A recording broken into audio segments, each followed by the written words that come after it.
Hey! Olá! Espero que esteja tudo bem contigo, espero que tu estejas bem. Sei que Deus está a cuidar de ti. Agradeço por estar aqui. Peço-te para compartilhares, peço-te para deixares o teu like, peço-te para comentares.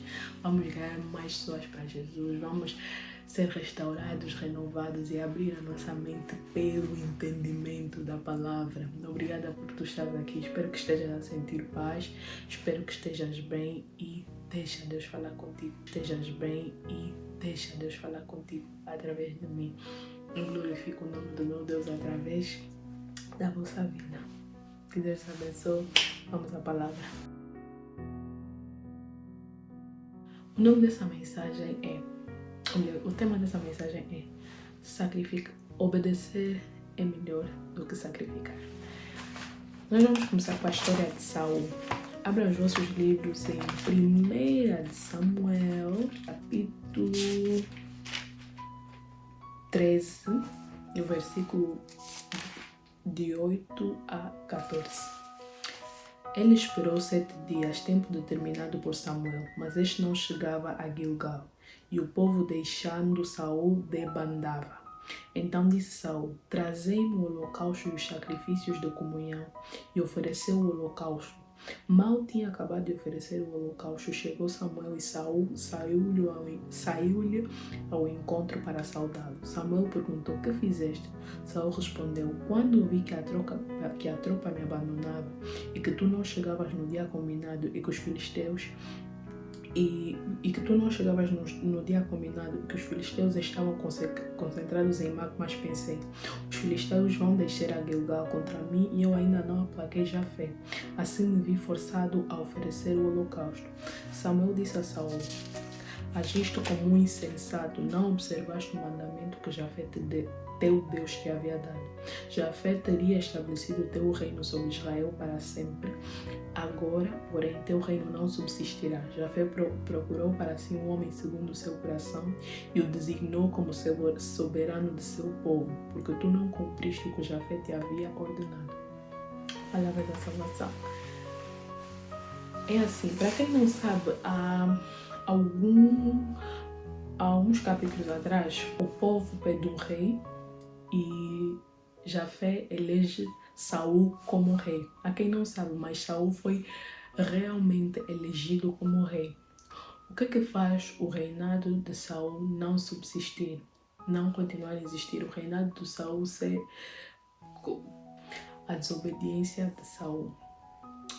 Saul foi desobediente, por quê? Porque procurou sacrificar em vez de obedecer.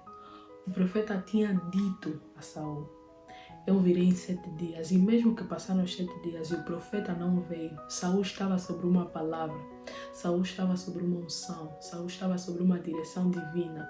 Então, independentemente do que acontecesse por fora, se Deus te deu uma palavra por dentro, cumpre a palavra que Deus te deu.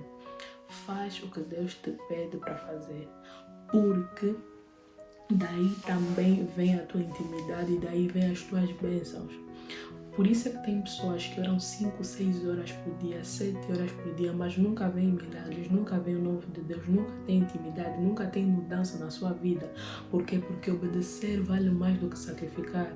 Nós podemos fazer todas as orações, podemos fazer todos os jejuns e podemos fazer tudo que nós achamos certo pelas nossas próprias crenças ou achismos, mas a partir do momento que Deus nos pede para fazer alguma coisa e nós não obedecemos, a partir do momento que Deus te diz: olha, tu pedis para eu mudar a tua vida, eu quero que tu mudes a tua vida por começar em afastar aquela pessoa, ou por começar mesmo a arrumar a tua cama, ou por começar em tirar 5 minutos por dia para orar. Se Deus te pedir para fazer uma coisa e tu não fizeres aquilo que Deus te pede, porque estás a pensar que as tuas crenças e os teus achismos do que a vontade de Deus não vai chegar a lado nenhum.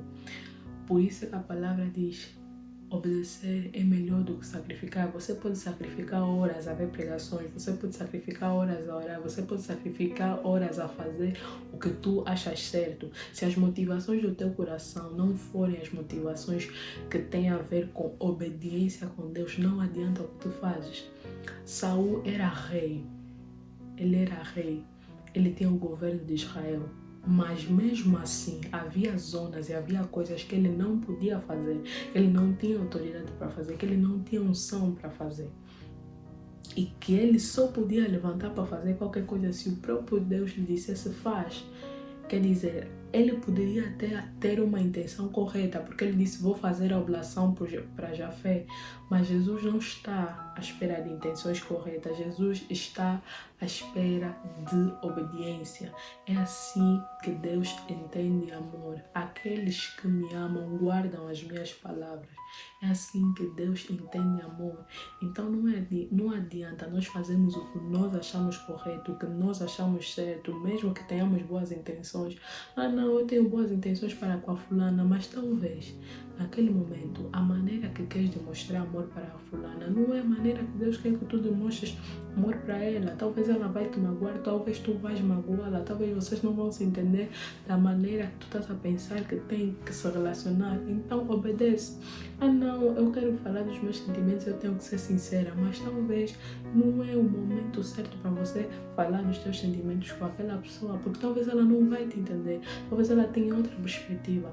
Não, eu quero orar 5 horas por dia, mas será que é Deus que está a dizer para orar 5 horas por dia?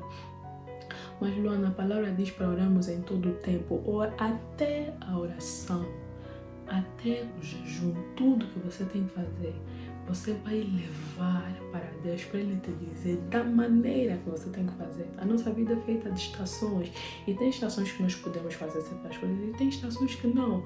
E a coisa mais difícil de todas as coisas que envolvem intimidade com Deus é obedecer.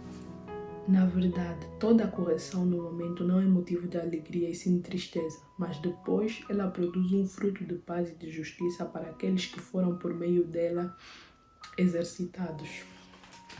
Toda vez que você tem que obedecer, toda vez que Deus vai te corrigir, não vai ser algo bom, não vai ser algo que vais rir e vais ficar todo feliz ou toda feliz, não.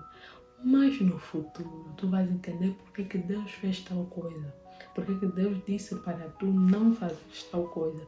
Então, pura e simplesmente obedece. Obedecer é melhor do que sacrificar. Não importa você seguir todos os mandamentos da maneira que tu entendes. Se tu não estiveres a fazer da maneira que Deus quer que tu faças. Não. O mandamento diz amar o próximo. Para ti, amar o próximo é dar dinheiro, mas talvez não é a maneira como Deus quer que tu ames o próximo. Talvez Deus quer que tu ores pelo próximo. Talvez Deus quer que te afastes do próximo para lhe deixar ter a sua própria caminhada. Deus não quer mulheres que têm boas intenções para com os outros. Deus quer mulheres e homens que têm boas intenções para com Ele. Deus quer mulheres e homens que estejam dispostos a obedecer a palavra dele. Por que Davi encontrou graça aos olhos de Deus? Por que José encontrou graça aos olhos de Deus? Por que Moisés encontrou graça aos olhos de Deus? Porque eles eram improváveis. Porque eles tinham talvez os seus defeitos. Mas acima de tudo eles tinham um coração obediente. Acima de tudo, eles tinham um coração que ouviam a voz de Deus e faziam a vontade de Deus. Por que Maria encontrou graça aos olhos de Deus? Por que Noé encontrou graça aos olhos de Deus? Por que Abraão encontrou graça aos olhos de Deus? Porque Abraão podia fazer o que ele quisesse, mas quando Deus dizia, Abraão, deixa um aqui e vai para ali, Abraão fazia. Quando Deus disse, Noé, constrói essa arca, para um tempo que você nem conhece, porque tem uma parte em Hebreus que diz até que faz-nos entender que Noé construiu a arca para um tempo que ele nem conhecia, Noé nem sabia o que estava pela frente, mas ele guardou o seu coração, ele obedeceu ao Senhor. Ele podia dizer, não, toda a minha família está dizendo que eu estou maluco, não vou fazer para não criar contenda na minha família, não vou fazer por causa disso. Mesmo quando tu tens boas intenções, mesmo quando tu estás a pensar nos outros, antes de fazer qualquer coisa, ouve primeiro a voz de Deus. Saul não tinha más intenções, mas fez no tempo errado, no momento errado, e não era a pessoa certa para fazer. Então, obediência é melhor que sacrifício. Obrigada por estar aqui. Que Deus te abençoe, cuide de ti, da tua casa e da tua família. Amém.